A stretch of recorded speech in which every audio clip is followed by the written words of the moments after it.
Hi friend, आज देखना है प्रश्नावली 1.3 का 1 नंबर सिद्ध करना है। सिद्ध कीजिए कि √5 एक अपरिमेय संख्या है। जैसे कि दोस्त देख रहे हैं कि सिद्ध कीजिए कि √5 एक अपरिमेय संख्या है। तो हम सभी भाई से कहना चाहेंगे कि हमारा राइटिंग जो है कीबोर्ड पे तो नहीं बैठता है, लेकिन प्रयास करेंगे कि जो हम बोल रहे हैं वही चीज़ बोर्ड पे लिखते हैं। इसलिए कोई भी सवाल बनाने से पहले उसको क्या करना है, 1 से 2 बार पढ़ना है, ताकि हिसाब को अगर हम सही तरीक़ा से अगर समझ जाएं तो उसको बनाने में जो है कि कुछ इंटरेस्ट ही कुछ अलग होता है। इसीलिए आप सभी से गुजारिश करूँगा कि जो भी हिसाब बनाएं तो उसको कम से कम आप 1 से 2 बार पढ़ें और उसको समझने का प्रयास करें। और वो समझने के बाद क्या होता है कि हिसाब खुद ब खुद बनाने में थोड़ा इंटरेस्ट आता है।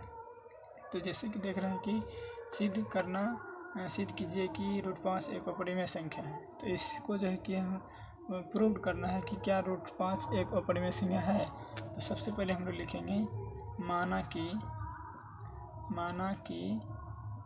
√5 एक परिमेय संख्या है। तो हम लोग क्या करेंगे, जहाँ अपरिमेय दिया है तो हम लोग परिमेय मारेंगे, क्या है कि उसका उल्टा माना जाता है। इसलिए √5 बराबर इसको क्या मान लेंगे, p/q, क्योंकि आप परिमेय की परिभाषा जानते होंगे। इसलिए यहाँ लिखेंगे जहाँ p को q विभाजित करता है।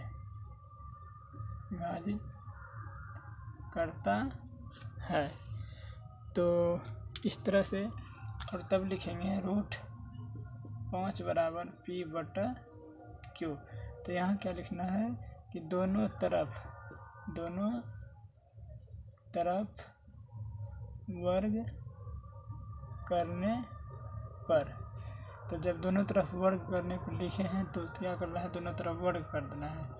√5 पे होल स्क्वायर बराबर यानी p²/q²। तो क्या होगा, स्क्वायर से रूट कटा सकते हैं, तो बचेगा आपके पास 5 बराबर p²/q²। तो इसके बाद क्या करेंगे, तिरछी गुना। अगर 1 गुना p² करते हैं p² आता है, और 5 गुना q² करेंगे तो q² आएगा।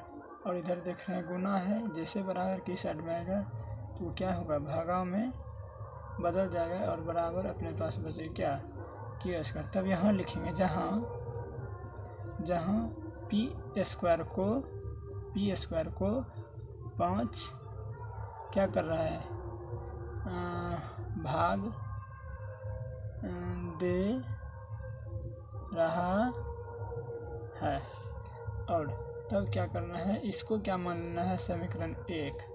और यहाँ क्या करना है, माना कि p बराबर 5, q है, यहाँ q के जगह पर आप कुछ भी मान लीजिए, r, s, z, k या अपना नाम कुछ भी लिख सकते हैं। इसलिए हम यहाँ मानते हैं p बराबर 5r। तब लिखना है क्या दोस्त, नीचा में तो नहीं अटेगा, तो हम क्या करते हैं, इस साइड में बना देते हैं आपको। तो यहाँ लिखना है समीकरण 1 से, समीकरण क्या 1 से। तो जब समीकरण 1 से लिखेंगे तो अपने पास क्या है, समीकरण 1 में p² बराबर 5q²। तो इसको लाइए पहले, p² बराबर 5q², इसको ला लिए। और p बराबर देखते हैं 5r हम लोग क्या किए थे, माने थे। इसलिए p के जगह पर यहाँ है p² और p के जगह में 5r मानना है। इसलिए यहाँ लिखेंगे 5r, स्क्वायर है तो स्क्वायर देंगे, बराबर बचेगा 5q²। जब इसको 2 बार गुना करेंगे तो 5 × 25 r² बराबर 5q²।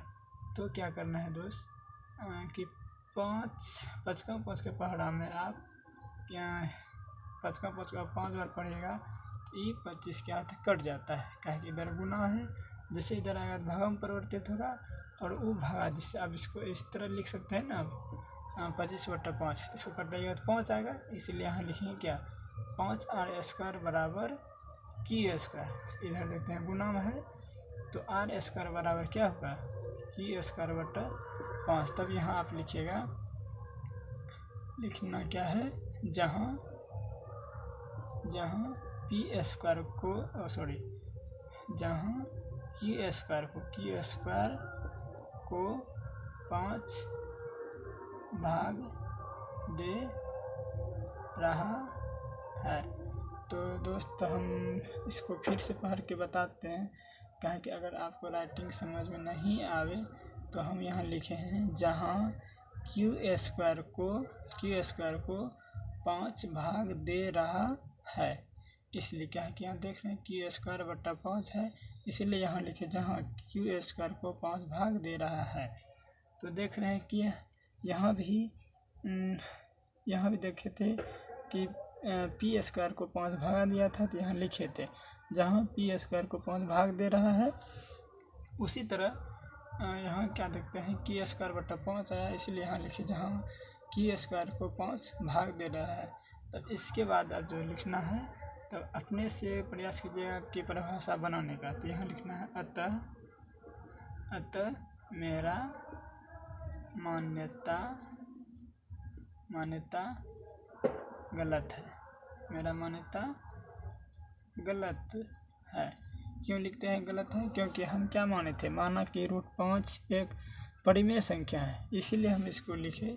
तो मेरा मान्यता गलत है, √5 एक परिमेय संख्या है, इसलिए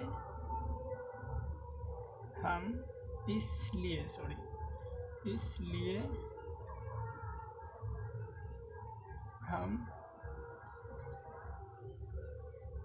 पिछले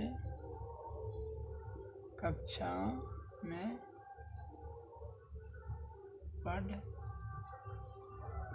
चुके हैं कि √5 एक परिमेय संख्या है। तो इस तरह से आपका सवाल बनता है। तो हम प्रयास करेंगे इस सवाल को फिर से समझाने का, और आप लोग इसको गौर से देखिएगा। अगर आपको कहीं भी दिक्कत रहे तो आप क्या कीजिएगा, कमेंट बॉक्स में उसको उस चीज़ को लिख कर भेजिएगा।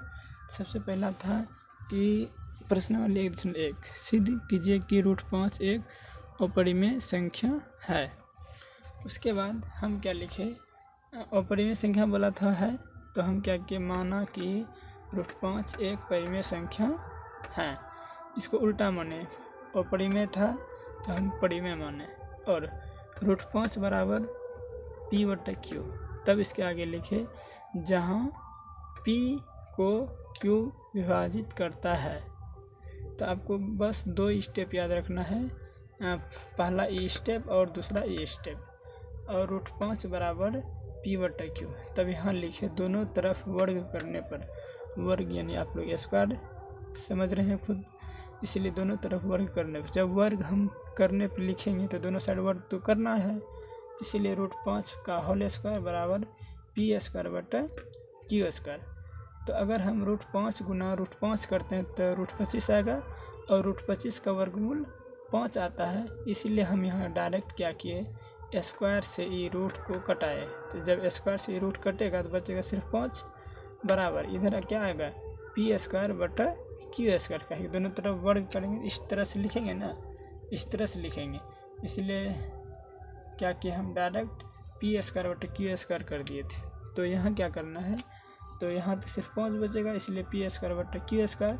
जब तिरछी गुना करेंगे, अगर 1 गुना p करते हैं तो p² बराबर है तो बराबर है, और q² गुना 5 करेंगे तो 5q² होगा, और इसको आप लोग मान लीजिएगा समीकरण 1।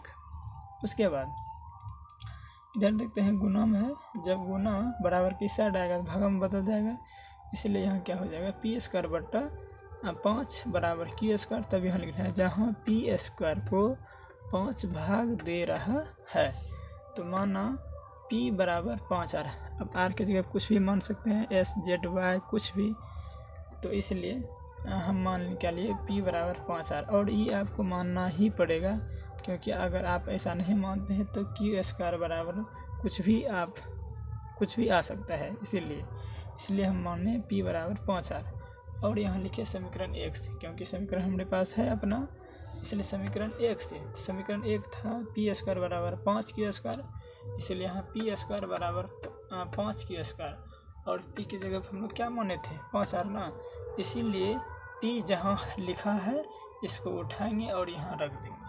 जब यहाँ रखेंगे तो स्क्वायर इसका है, इसको कुछ नहीं किए हैं, इसलिए 5r होल स्क्वायर होगा बराबर 5 क्यू स्क्वायर। अब गलती से आप इधर नहीं रख दीजिएगा, कहा कि ये क्यू है और यहाँ p है, इसीलिए p का वैल्यू जितना है वहाँ ही रखें। और इसको जब 2 बार गुना करेंगे तो 25 और r को भी 2 बार गुना करेंगे तो r स्क्वायर बराबर 5 क्यू स्क्वायर। और ये 5 ये 25 को कटा सकता है, इसीलिए 25 को हम कटा दिए, और 5 गुना r स्क्वायर बराबर क्यू स्क्वायर। जब इधर गुना है बराबर को उधर आ जाएगा तो भागा में बदल जाएगा, इसलिए r स्क्वायर बराबर क्या होगा क्यू स्क्वायर बट्टा 5 ये नहीं होगा। तब यहाँ लिखे था, यहाँ जगह का अभाव था, इस कारण से हम क्या किए छोटा वर्ड में लिख दिए, इसलिए अब प्रयास की जगह हम जो बोल रहे हैं उसी चीज़ को वहाँ लिखे हैं। तो हम लिखे यहाँ जहाँ क्यू स्क्वायर को 5 भाग दे रहा है, बस यही लिखे हैं। तब यहाँ लिखिए अतः मेरा मान्यता गलत है √5 एक अपरिमेय संख्या है, क्योंकि हम क्या अपरिमेय को परिमेय माने थे, इसीलिए यहाँ लिखिए अतः मेरा मान्यता गलत है कि √5 एक परिमेय संख्या है। इसलिए हम पिछले कक्षा में पढ़ चुके हैं कि √5 एक क्या है अपरिमेय संख्या है। फाइनली आपको यहाँ तक लिखना पड़ेगा, क्योंकि ये लैंग्वेज वाला हिसाब है। अब जब तक आप इतना 5 लाइन नहीं लिखिएगा तो आपको 3 नंबर नहीं दिया जाएगा। हालांकि इसमें 3 नंबर वाला तो नहीं आता है, 2 नंबर का आता है और 5 नंबर का आता है, इसलिए हिसाब जब भी पूछेगा और 2 नंबर का ही पूछेगा। और फिक्स है प्रत्येक बिहार बोर्ड में ऐसा तरह का हिसाब रहता है। तो हम प्रयास करेंगे आपको अच्छा से अच्छा तरह से समझाने का।